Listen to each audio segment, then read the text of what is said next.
Assalamualaikum warahmatullahi wabarakatuh.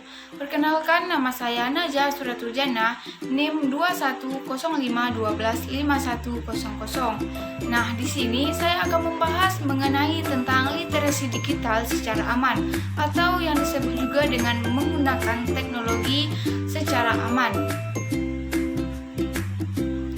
Nah, bagaimana pembahasannya? Yuk kita simak. Nah, di sini saya akan menjelaskan bagaimana sih cara menggunakan teknologi secara aman. Teknologi adalah bagian dalam kesehari-harian yang paling penting. Pada konteks ini, ada beberapa yang harus kita perhatikan dalam menggunakan teknologi secara aman. Yang pertama yaitu amankan semua akun data atau menjaga semua privasi. Yang kedua yaitu kunjungi situs-situs yang terpercaya. Dan yang ketiga yaitu hindari berita hoak ataupun penyebaran berita hoak. Gunakan teknologi ini untuk seperlunya saja.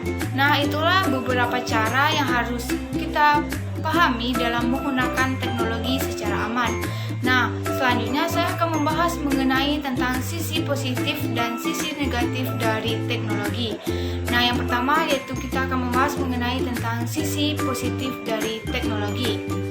Yang pertama, sisi positif dari teknologi yaitu menghubungkan orang di seluruh dunia. Yang kedua yaitu menyebarkan informasi secara cepat. Dan yang ketiga yaitu wadah untuk menambah pengetahuan. Yang kelima yaitu menjadikan media untuk komunikasi. Dan yang selanjutnya itu adanya sarana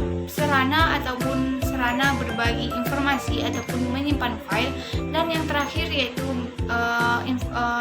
teknologi juga berperan penting dalam penyebaran ataupun pencarian lowongan pekerjaan. Nah, itu sisi positif dari teknologi. Nah, selanjutnya yaitu ada sisi negatif dari teknologi.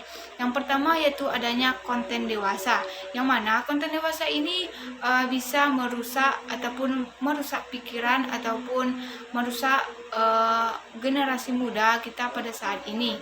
Nah, yang kedua yaitu adanya tersebarnya berbagai informasi palsu. Dan yang ketiga yaitu menampilkan sisi kekejaman. Dan yang terakhir yaitu adanya penipuan.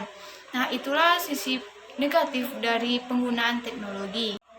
Sekarang kita akan masuk tentang cara mengatasi dampak buruk dari penggunaan teknologi ini. Di era digital ini, kita harus menyikapi dengan serius agar teknologi bisa dikuasai dan dikendalikan dengan baik dan membawa manfaat. Yang kedua yaitu cara mengatasi dampak buruknya. Yang kedua yaitu pendidikan. Pendidikan harus menjadi media utama untuk memahamkan kepada semua elemen dan memperlakukan teknologi dengan baik dan bijak. Yang ketiga yaitu adanya peran orang tua. Orang tua harus mengontrol sikap anak-anak terhadap teknologi dan ruang akses yang mereka tuju. Kita sebagai orang tua harus menjaga ataupun memantau penggunaan teknologi yang digunakan oleh anak-anak. Nah, itulah pembahasan saya mengenai tentang menggunakan teknologi secara aman. Saya akhiri dengan Assalamualaikum warahmatullahi wabarakatuh.